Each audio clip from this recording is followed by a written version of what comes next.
Did you know that the first social media site was created in 1997, way before smartphones and TikTok? Welcome to Unboxed Origins. I'm Howie, your resident science geek and accidental trivia sponge. And I'm Wyatt. I ask the big questions. Sometimes philosophical, often skeptical, always curious.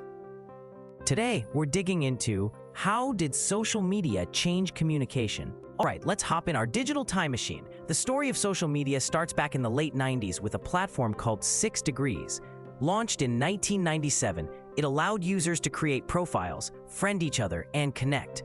But it was more like a social experiment than the communication tool we know today. It was the first glimpse of what was to come, but it didn't quite take off like a rocket. Think of it as the baby bird learning to fly. Fast forward to the early 2000s, and we see the rise of Friendster and MySpace. Friendster was the cool kid on the block, but it struggled with scaling.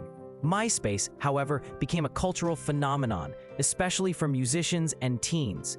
Users could customize their pages, share music, and connect with friends in ways that felt personal and unique. It was like a digital playground. But as we know, MySpace eventually faded away. Talk about a dramatic fall from grace. Then came Facebook in 2004. Initially launched for college students, it quickly morphed into the social media giant we know today. Facebook introduced the news feed, a revolutionary way to share life updates and engage with friends' posts.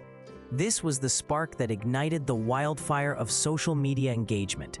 Suddenly, everyone was sharing everything, from what they had for breakfast to major life events. It was a whole new way of communicating, breaking the barriers of distance and time. But hold on a moment, Howie.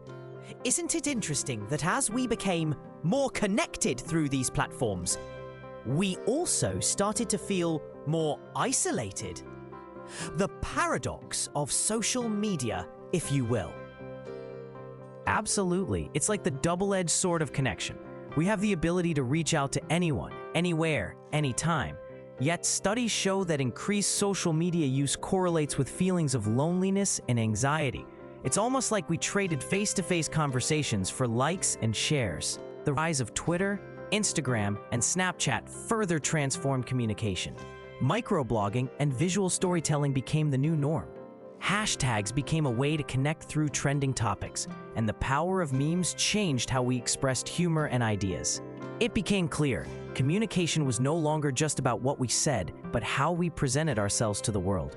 It was storytelling on a global scale. And let's not forget the effect on journalism and activism. Social media became a tool for breaking news and grassroots movements.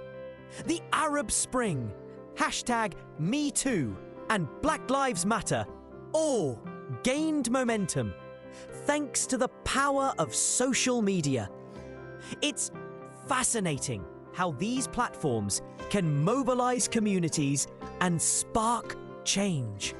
Exactly. Social media has evolved from simple connectivity to a powerful force shaping culture, politics, and personal identity. It's changed how we communicate, share, and even think. So, what does this all mean? Social media is a reflection of our desire to connect, but it also serves as a reminder that communication is a complex tapestry.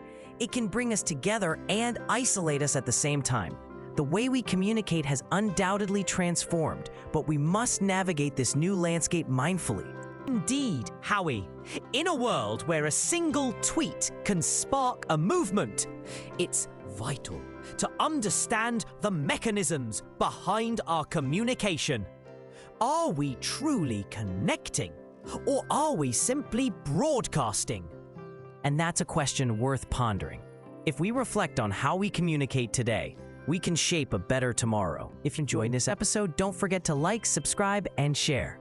Remember, in the vast digital landscape of social media, how we connect can redefine our relationships, but it's up to us to make those connections meaningful.